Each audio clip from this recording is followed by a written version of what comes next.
Proposals and win, no? Parang yung yung parang na-discover namin during the hearings na scores yung sa Blue Ribbon na yung markup ganun kagrabe. So kung tatanggalin yon, ganun yung amount na pwedeng tanggalin, bawasan. Pero siguro that remains to be verified, no?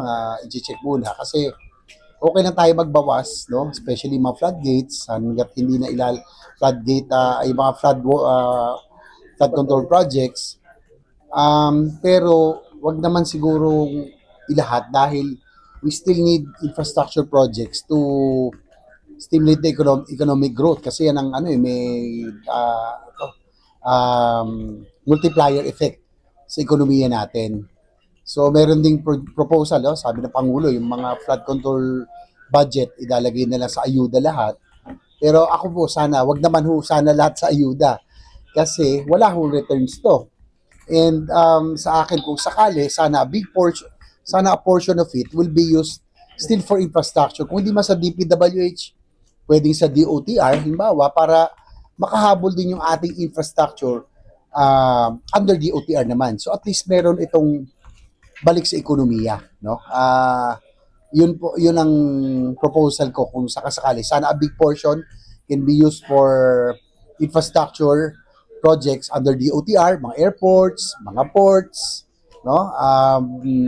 Yung mga tourism areas, tourism roads na makakatulong sa ekonomiya natin. And siguro, of course, bias ako, close to my heart, pwedeng sa mga hospitals natin, improvement ng hospitals, at least may kita at mararamdaman ng tao pag gumanda yung serbisyo at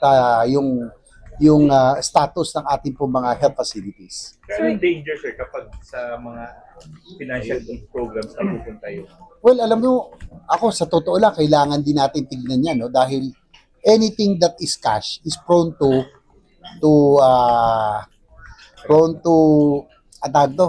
sa tukso, prone to temptation, no? Prone to temptation. So, tsaka cash talaga yan binibigay minsan eh. So, dapat kailangan din masiguro ng DSWD that there are enough safeguards to make sure that what is intended to be given to the beneficiaries talaga nakukuha nila. Kasi ako, marami akong information na na-receive na. I'm just collating yung mga affidavits, no? Whether AIX, AKAP, na halimbawa 8,000, ang nakukulang nila 3,000, 4,000. Saan napupunta yung iba? Diba? Ang tao, kahit na alam nilang yun ang dapat ay makuha, kung walang-wala, pipirma yung kahit ano para lang kaysa wala. So, yun po, kaya hindi ako masyadong sang-ayon na lahat mapunta sa ayuda kasi nga meron akong naririnig na mga reports na hindi nakakarating sa mga dapat na matulungan, lalong-lalo na yung mga poorest of the poor, yung dapat na mapunta sa kanila. Kumbaga nakakalungkot, pera na ng aton na pantulog na, kinakaltasan pa. Wag naman sana. Ayaw nyo lang, sir, madagdagan, pero hindi naman po abolition of the programs ng AKAP. Hindi po. Ako naman, siguro wag lang ganun kalaki. Kasi, bigay talaga natin sa poorest of the poor, pero I am more, mas ang advocacy ako sa infrastructure development, yun yung pagpasigla ng ekonomiya natin, no? Yung pag-create ng growth areas sa bawat probinsya, business centers, industrial parks. Alam ko matagal, pero in the end, yung trabaho ang gusto natin, hindi yung ayuda. Gusto natin yung tunay na trabaho ang bibigay sa ating mga kababayan. Okay po yung mga ayuda ngayon, in the meantime that we are waiting na matapos yung mga infra projects, yung mga railway, mga airports, para pumasok ang negosyo, para magbigay ng trabaho, okay po yun. Pero it's not sustainable. Huwag naman tayong umasa sa buong buhay natin na panay ayuda na ang programa ng gobyerno. Dapat tignan yung long term. Dapat mga programa na magbibigay ng tunay na trabaho at hanap buhay. Yun ang sa akin po. Sir, medyo trend ngayon na parang para mabawasan yung load on DPWH. Ipagawa sa mismong ahensya yung projects. For example, DA na yung farm to market, DepEd school buildings. Are you of the same opinion, sir? Or do you support it? Well, siguro yung DPWH masyado na rin malaki na sila yung gumagawa for farm to market roads, ng DepEd, mga schools, at iba pa, no? And even airports, no? So siguro sa laki, napakahirap ng i-monitor, kaya siguro nakakalusot, no? Yung ganito, kaya nagkaroon ng floodgate scandal. Ang proposal ko nga kahapon, yung mga flood control projects, mga dams, anything about water, talagang siguro it's about time na magkaroon na tayo ng Department of Water Management. Water Management. Kasi nga, water is getting scarcer every day. Kailangan na ng isang full-fledged department na talaga magmamanage na ating water resources na ang nangyayari sa atin ngayon, tuwing tag-ulan, sobra-sobra tubig natin. Pero pag tagtuyot, talagang walang-wala tayong tubig. Dapat yun, naitatago, nai-imbak. No? So, sabi ko nga, siguro, about time na yung flood control projects natin, yung mga big flood control projects, floodways, spillways, impounding dams, at iba pa na yung tubig hindi lang tinatapon, iniimbak natin para sa oras sa panahon na tagtuyot, meron tayong tubig na nagagamitin para sa ating mga magsasaka at sa panggamit natin. Sir, may bill kayo for this? Department of Water Management? From at I know, naging isa sa mga priority measures na ito last time, and hopefully, this Congress, hindi ko lang na-check nyo, pero ang sabi ni Secretary Dizon na ang presidente, the president already gave instruction na prioritize the creation ng Department of Water Management. Sir, anong comment niyo dun sa mga non-operational na super health centers? Dapat talaga, natin, yun nga, minsan yung nangyayari sa mga department, sigilan ng gastos, project ng project, para lang may mai-project. Dapat pag meron tayong, halimbawa, expansion of hospitals, kailangan kasama yung paglaki ng personnel services.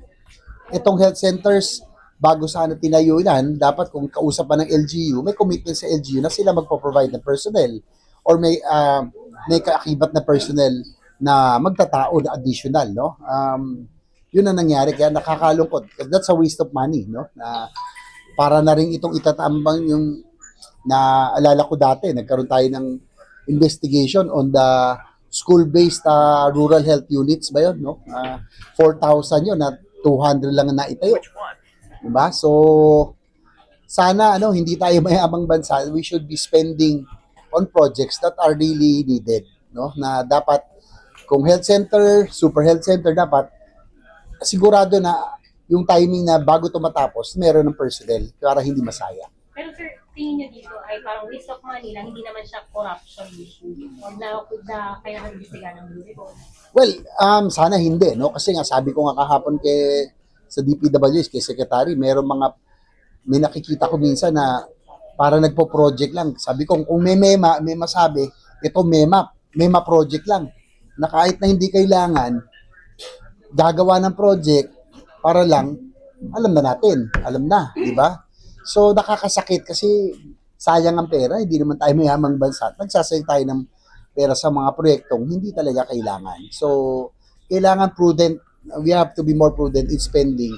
Ako, talagang advocacy ako, infrastructure, okay. Pero yung talagang kailangan. Huwag naman yung ayos, sisirain para ayusin ulit. Di ba? Ang daming ganun, lalo sa mga urban cities na wala na mapagdala ng pondo. Sana, huwag naman ganun. Sir, how about yung palitan na lang yung air unit ng PNP ng drone system? Well, nagulat din ako sa plano ng PNP and DILG, no, na parang gusto nila magastos daw kasi ang maintenance and upkeep of the air unit, of maintaining yung mga present Airbus helicopters, Robinson, yung mga air unit.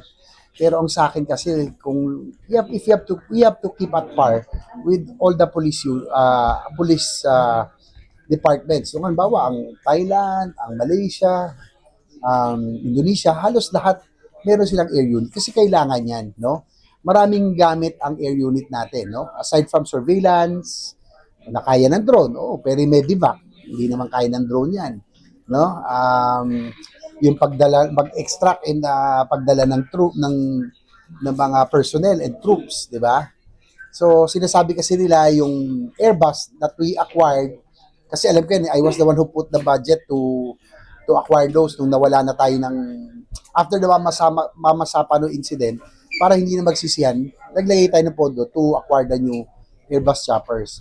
Kung titignan nyo yung mga choppers ng LAPD, New York Police Department, it's the same type of aircraft, yung Airbus H125. So, pareho po yun. Diba? So, hindi pwedeng sabihin na hindi ako naniniwala na hindi siya up to specs to become Pero sa akin, let's maintain it. Mas kailangan natin. Dapat lagay sa Mindanao, sa Visayas, sa Northern Luzon. Meron doon na. In case merong medical evacuation, may tropang napalaban, madali po ang responde. No?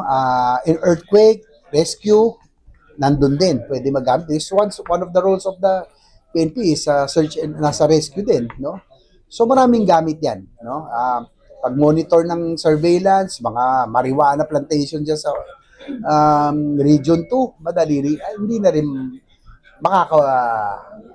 wala kung meron tayong eye in the sky na tinatawag.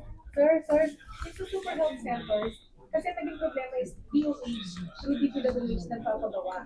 Pero yung LGUs ang magpapasok ng mga staff. Dapat ba sa pag sa mga LGU, kung LGU, DOH, kung DOH na para pinpointed ang response? Yan na nga, because of ito mga as a reaction to ito sa mga nangyari mga scandals, ganun ang proposal kung ano yung mga agencies na pwede ko sila na lang magpagawa, no? Diretso, no? So, ngayon siguro si Secretary Herbosa na rin nagulat na gano'ng karami na yung health centers na walang personnel. They have to be more prudent this time na bago magplano ng health center, dapat kasama na yung personnel, equipment, no? In time with the completion of the projects. So, kailangan din baka itong investigahan din ng Buon or ng ICI? Well, kasi marami-rami rin yan no? Baka, we'll see. Tingnan natin kung ano yung circumstances. Hindi pa natin nakikita. Baka it might be another repeat of the school-based rural health units. Kailan ba yun? Few years ago. No? Na 4,000 yung dapat target, na 200 lang yung nagawa. So, sana hindi naman ito repeat of that same program. Sir, other issues. Sir, may investigahan yun. So, paano ito ma-investigahan? Sino dapat? Buon or? Saan? So, yung sa super health center? I think kung talagang imbestigahan yan, ipapursue, it's Blue Ribbon. Of course, it's public accountability. Sir, sorry, other issues lang. May interview si SP Soto ngayong tanghali. Sabi daw niya, Senator Peng Lacson most probably back as Blue Ribbon Committee Chair by November 10. Isa ka ba sa mga nagpo-push na balik na lang siyang Blue Ribbon, sir, sa Senate? Kasi walang takers din no? And at the same time, I have to, na parang ako pinapagbinta na sinasabing ako naging factor, wala, no? Actually, kami, Sen. Lacson, nag-uusap kami naman yan, no? In fact, sinabi ko sa kanya na suggestion ko, the time when he was still Blue Ribbon Chair, may mga rin akong mga taong iimbita, no? Sabi ko, gas-gas na yung Bulacan District Engineering Office. Nag-suggest ako ng mga ibang regional directors or district engineers in certain areas, no, na notorious din, equally notorious kasi titignan mo lang naman kung saan nag-bloat yung budget And he agreed. Sabi niya, sige, yun yung huli naming usapan bago siya nag-resign. So, na nga ako sayang, nakahanda na nga ako that time. Yan, kasi ako naman, ang pinupunti ako talaga yung modus Actually, I have medyo may idea na tayo kung paano talaga ginawa yung modus. The whole web of crime of this syndicate. Na hopefully, kung whoever would share the Blue Ribbon, yun ang gusto kong i-pursue again na ituloy natin. Pero sir, may risk ba talaga na mabawasan ng majority members kapag bumalik na Blue Ribbon Chair si Senate? May risk ba na ganun? Parang na-clarify naman ni SP Soto yun, no, nung nagkaroon kami ng caucus. Nagkaroon lang kasi nagkagulatan na siguro na hindi nagkaintindihan. Pero it was clarified with the statement ni SP Soto. And after the majority caucus, nagkaayos naman kami nun. So walang ganong risk na malagasan? Sa ngayon, wala pa naman, wala akong alam na nag-iisip. Sa ngayon, wala akong alam. So, kasi sabi ni Ping, ang usapan nila ni SP Soto, sakali consider niya na bumalik din ang Blue Ribbon Committee Chairman, dapat ready sila na, yun nga, pwedeng mawalan ng majority at pwede rin eventually mawala ang Senate President C.K. Soto? Yun Well, po. Possible nga ba talaga? well, the people are longing for answers. The public is longing for answers after this floodgate scandal. So, wala tayong magagawa kung ganun, no? No stones should be left unturned, ika nga. Pero sir, kayo sir, okay sa inyo na bumalik si Senpi? Wala naman kami actually nag-usap kami, sabi niya, we're good, don't worry, sabi niya sa akin, wala kaming naging in fact, siya nga yung isa sa mga sila ni SP Soto yung nagpo-push sa akin na pumalit as Blue Ribbon na talagang sabi ko, I respectfully declined, I said that there are colleagues who are more capable, so sila nga yung pero Pero saan ba yung sentiment ng majority? Maritain City as Blue Ribbon? may mga individual interviews lang naman ako narinig. Si Sen Kiko, Sen Sherwin, kasi the others are, I don't know, they're not out of town, so hindi ko rin sila nakikita. Hindi rin namin sila, hindi kami nakakausap recently. So, konti lang kami nandito ngayon every budget But hearing. as for you, sir, would it be better na balik na lang si Senping as BRC chair? Kasi again, there are no takers no, talagang to be permanent BRC chair. And you support it, sir? Or you have other options As in I've mind? said, we're okay. Wala naman kami naging masamang tinapay. Wala kami naging masamang pinagsamahan. In fact, I had, again, yung last conversation that I had with Senping, meron ako mga sinuggest na mga paimbita na mga dapat nating na mga resource person na possible na makapagbigay ng mga information on this floodgate scandal. So makadagdag, no? Wag naman kasi sunog na yung Bulacan laging doon Meron pa bawa Mindoro, 'di ba? Grabe din 'yo, from 1 billion yung net, naging 20 billion ang gaan niya, both occidental and oriental. So and even their own governor said so na meron talagang panay substandard, no? So sabi ko Senpi patawag yung regional director doon, no? That time. And he said, yes, tama, sige. So kung meron ka pa, sabi niya, sabi mo lang sa akin. So next week ba, sir, may nakaschedule na meeting natin? Supposedly, kaya lang maraming out of town yata. So tignan natin kung makakabuo. And Kasi, then yung agenda about the Blue Ribbon Committee Chairmanship. baka. Tignan natin. Sir, nakalagay po sa resignation letter ni Senping, may growing disappointment sa kanyang kapwa senador, kaya he opted to resign. Tingin niyo po ba ngayon, nag-subside na yung disappointment o mag-grow ulit? I think it was, as I mentioned, it was addressed by the Senate President already. Kasi parang lahat kasi, ito ko sa lahat may insertion.